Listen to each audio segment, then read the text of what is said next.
morning, Mr. Haring. Guten Tag. It's a pleasure to get the opportunity to talk to you again after a while, I should say. Yeah, thank you for having me. It's really great to be here again. You're definitely an intellectual of high caliber, and not only because you're a very experienced economist and journalist by profession, but because you have inspired thousands of people through your books and lectures on the implications of the abolition of caste and the way a Orwellistic society is being built step by step, year by year, worldwide. It will be a pleasure to spend the next 30 minutes or so to get some of your wisdom in a package. Thank you. It's very kind. Here in Greece, the new national electronic identity cards have been announced from the present government, and as I know, they are already been running in Germany for some time, and we have the usual concerns that not only for Greece but for worldwide. Where are things going in terms of surveillance, in terms of human rights, and whether such a system, not just the card per se, that will also contain an RFID chip, but the entire system that is run behind the card with access to personal information, from health information to inland revenue information. Tomorrow it could be a digital wallet as well, so the banking information. So all our life accessed through a card on interconnected databases. Maybe I would like to give you some space to talk about your new book, which is currently only in German, and I do hope that we can have it translated into English and Greek soon enough. Thank you. It's called The Endgame of Capitalism. It's about how capitalism works, which not many people understand anymore, because we're made to believe that there is basically nothing else, and economy is capitalist economy, but that's not true. So we have to talk about what capitalism is, and the defining feature is that money leaves all the companies and goes to somebody who basically doesn't have anything to do with the company and is just an owner. And I'm talking about the financial system that supports that is very, very important for enforcing all the things that go with capitalism. And I'm talking about how we're running into into big problems, or capitalism is running into problems, and that we're in the end game, and what they are trying to get to, which I think is some neo-feudalistic surveillance and control society. Also has to do with the fact that natural resources are not enough. So the idea is to put everybody on a basic income, most people worldwide, so that they can survive, and that they're under control, because they have to be under control to get that income. They have to be where they're supposed to be, otherwise they won't get it, and that way they won't consume a lot of resources. And but it requires a lot of control. That's the topic, and I came to that from my books from my research on cash and the dangers for cash, which I wrote 2 books on that, because in 2014 I started to realize there's something going on. They want to get rid of cash. Now that seems pretty clear. At the time there were only some first indications, so I wrote about that.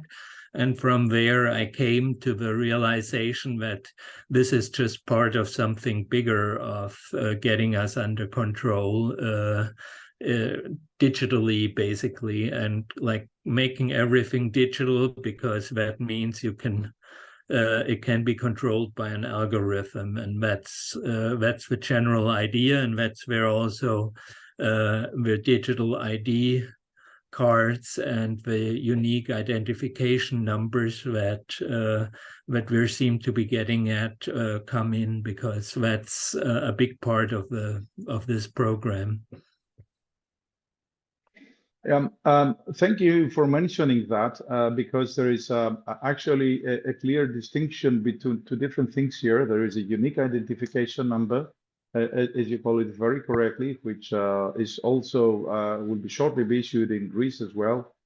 It's a worldwide trend, but you know, the trigger point was to speak about the Greek national IDs, but it's a worldwide effect. And we're also worried about that because there will be just a single number which is addressing everything, and then you have don't have a number, you don't have a person, you have a number, and the control of through global surveillance is provided immediately by identifying a unique number.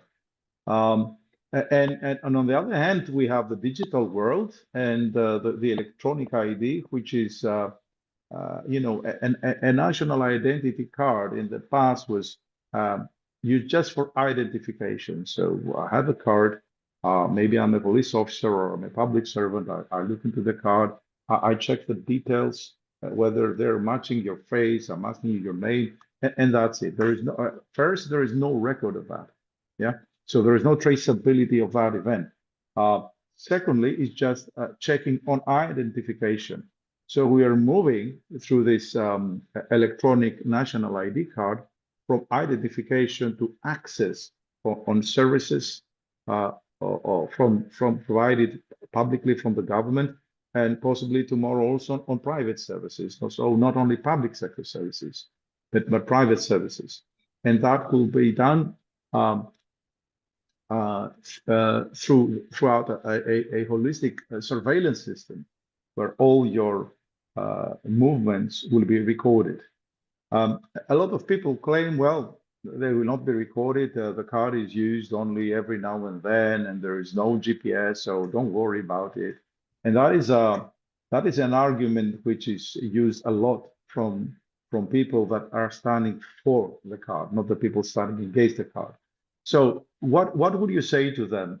Due to the fact that there is no GPS tracking on the card, that makes it okay?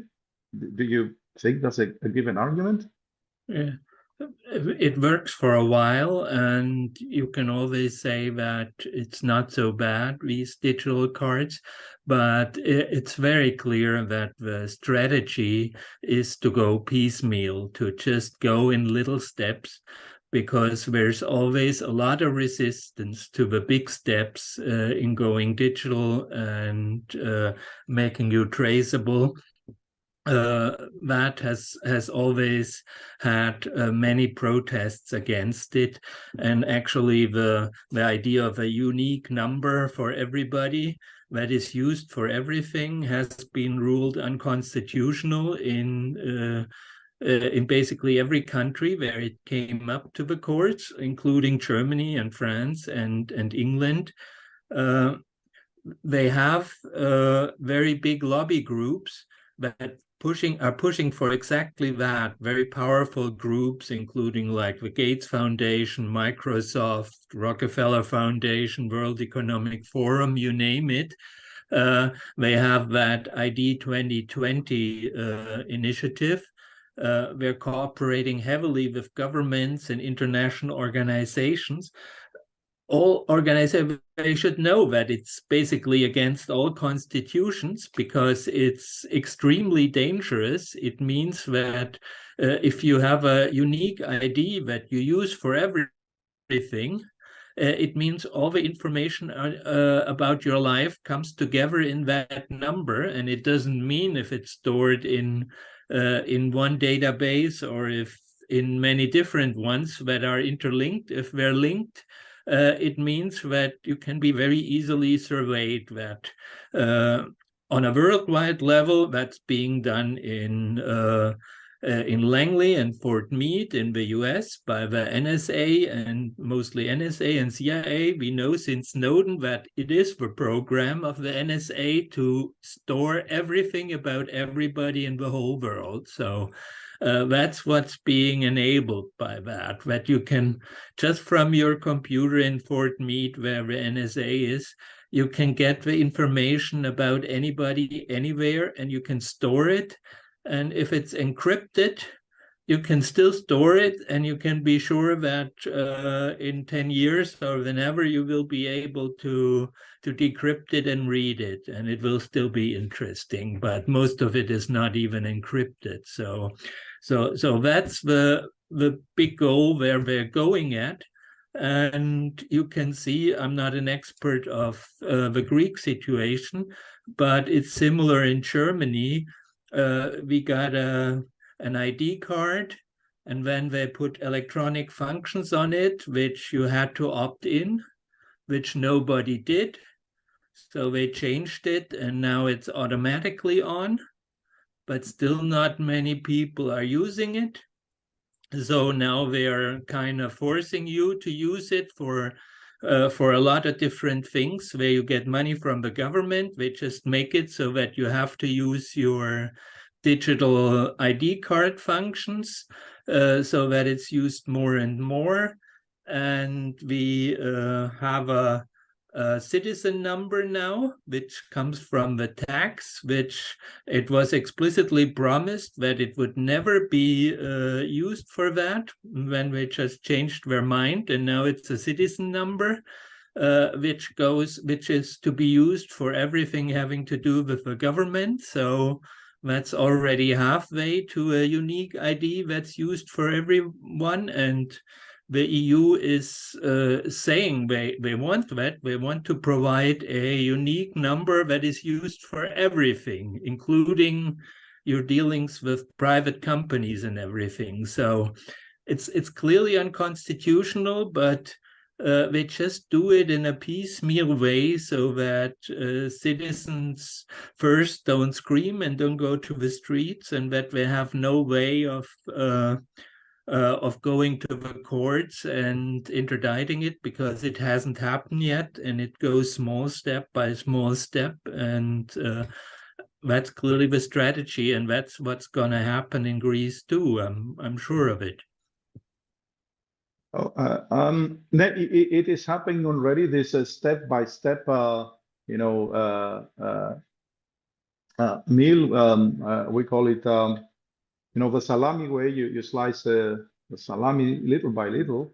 A decade ago, they were saying, "Oh, don't worry, there will be no chip on the card." And I personally, with a committee, went to see the minister at the time, and his people were defending. Don't worry, you have to wait and see the technical details first, and don't jump into conclusions. And the formal and informal set has been that little by little, they add into the entire story, and they also changing their story or changing the mind in the way you describe. So I'm astonished it's happening in Germany. I thought that in Greece we were the champions as far as at least the government is concerned, to say A and tomorrow turn it into B, C, or D. So I'm surprised it's happening in Germany as well. And I think listening to you very carefully on what you described in Germany, I think part of it's already happening in Greece. So for a moment, I thought you were speaking about Greece, not Germany. And interestingly it's enough, the same everywhere, because it's international coordinated. I mean, these initiatives like ID 2020 are very big, have organizations with very much money and power behind them, like the World Bank and the IMF. And so and they cooperate with groups like the G20, where all the governments sit together, and with the standard setters in these groups. There's the standard setters like in G20 groups or groups affiliated with the G20 who make the financial standards, and these are very important. and there's no democratic control because these are informal groups, but they set very formal standards. And these standards say it's like totally important to be totally sure who everybody is. So we totally need unique digital identification numbers. This is sort of the way where they get to it. And this is how they get it into every nation, because through the bank oversight and financial oversight, it goes everywhere, and they're being pushed to make sure that there's going to be a digital ID, because otherwise their banks will have problems if they can't keep up to the standards with Know Your Customer, or their friends at the G20 will look at them in a funny way. So they're all doing it, and we're all doing it the same way. And you can be sure that there's some people sitting in those think tanks affiliated with them who have thought about exactly that strategy of how to go ahead. And there's I learned from my cash research. There was a paper by the International Money Fund on decashing, on getting rid of cash, that is actually very explicitly talking about the strategy of how you say one thing and you go a little way so that you don't have too much resistance, and then you lower that threshold over time so that people just get used to it first and don't notice. You don't usually get to see these papers, but you can be sure there's plenty of them in the background, and that's why everybody does the same. Thank you very much, Norbert. That is for touching, in fact, all the sensitive issues of what is at stake here in the digital world, and more especially on how an electronic national ID can be used. I would like to switch a little bit now to a very relevant topic, which is in fact the digital euro, which will be introduced very shortly.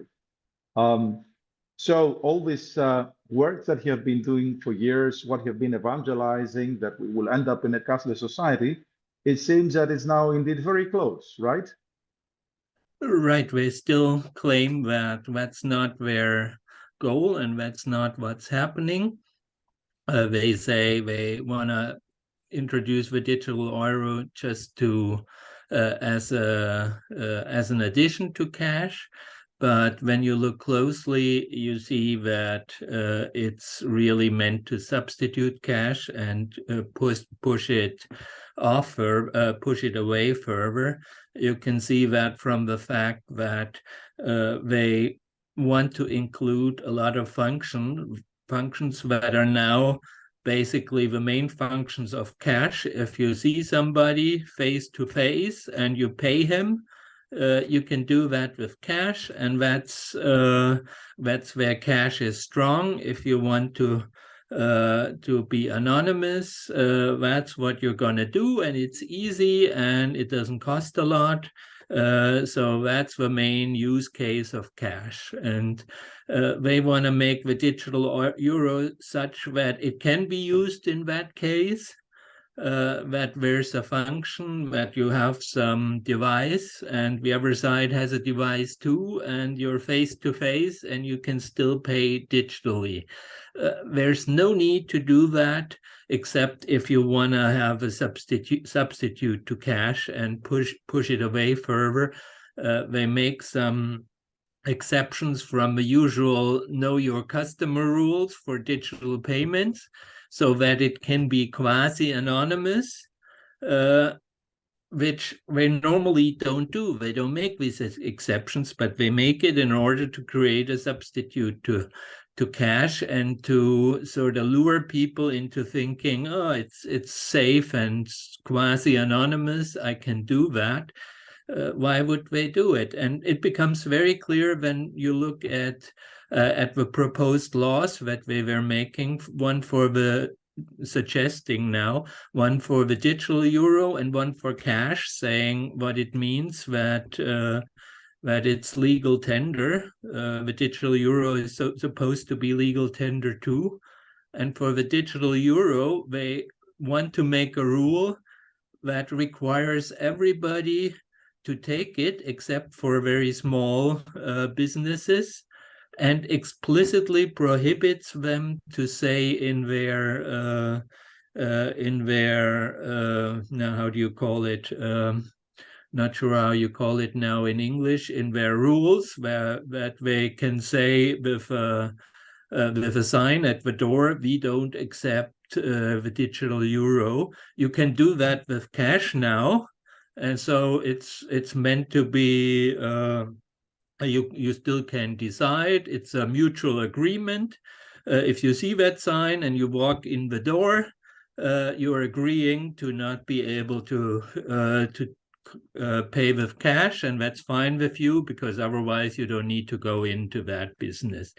They want to keep that for cash, so that you can do that. You can put a sign there and say, we're not accepting cash, but they want to explicitly prohibit that for the digital euro. So why would that be? Why do they do that for the digital euro, but not for cash? And they force everybody to who deals with it to basically subsidize payments in the digital euro that they don't do for cash. So it's quite clear to me that they care a lot more for the digital euro than for cash. And I've learned I had a court case that went to the European court about the right to pay in cash, and I learned that the EU Commission and the ECB are very clearly anti-cash, and that they were arguing the other side. And so, but whatever the EU Commission says and pretends to do to protect cash, I consider window dressing, because they can't openly say we want to get rid of cash, so they pretend, but they do want to get rid of cash. Yes, you're absolutely right. And at the end of the day, the way I understand it, they try to give incentives for whether you're buying something, a product or a service. If you don't use cash, you get some better pricing. So they give incentives all the time. Do you think that inevitably a national ID could be also the electronic wallet, or access to your electronic wallet and the digital euro? Yes, it goes together. I mean, it doesn't have to be the national ID, but they do want a unique identification number, which they also want to do on the European level. So your ID on your wallet will be used for your access to the digital euro, and that will mean that basically all the information comes together. That doesn't sound very appealing. So maybe a last question, and thank you very much for making time today. And it was difficult because you're about to start your vacation. Maybe a last question. How do you foresee life in Europe, or indeed in the world, 5 or 10 years from now? If we are going to abolish cash completely, if everything goes digital, what life is it going to be? And more especially for the people that will refuse entering this way of life? Well, the blueprint is clearly what we see in China. That's sort of social credit kind of thing. I mean, we already, there's a lot of very fine ways of control possible once you have that programmable money, and it's going to be programmable. The ECB says it's not going to be programmable, but that's only true for the digital euro itself if it becomes true. But there is a platform on which this money goes together with other monies, with the usual bank money, And on that platform level, it's going to be programmable. That's the blueprint of the Bank for International Settlements. So that is not what I'm saying. It's the blueprint for the new system. So they can basically control everything with an algorithm, and they can do these things that they're now doing in a very crude way. They did it in Canada, that they blocked people's accounts if they were dealing with protesters. There's all these account blockages in Germany and internationally by people who are anti-government journalists who are off mainstream and are very critical of the government. They get their accounts blocked, they get blocked on social media. All these sorts of things can be done in a much more nuanced way, and you can get your score and you can get your restrictions depending on that score. So that's what I'm telling people who say, I have nothing to fear, I have nothing to hide. And it's true for most people. 99% of the people, nobody has much interest in controlling them in a very bad. Okay, they get their advertisements and stuff, they get surveyed for that, but it doesn't really hurt them very much.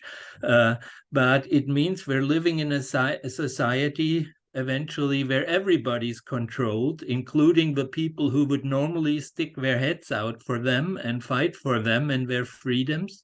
And they will not be able to do that anymore because everybody's controlled. And that's why they should be afraid. This is where we are heading. But of course, it's not all bad, because otherwise I wouldn't write anymore and try to prevent it, because this all depends on the majority of people supporting it. And they do. They believe capitalism is without alternative because they don't see any alternative anymore. Yep. And they believe that the government means well, and that whatever power they will get, they will use in a benign way, and all that.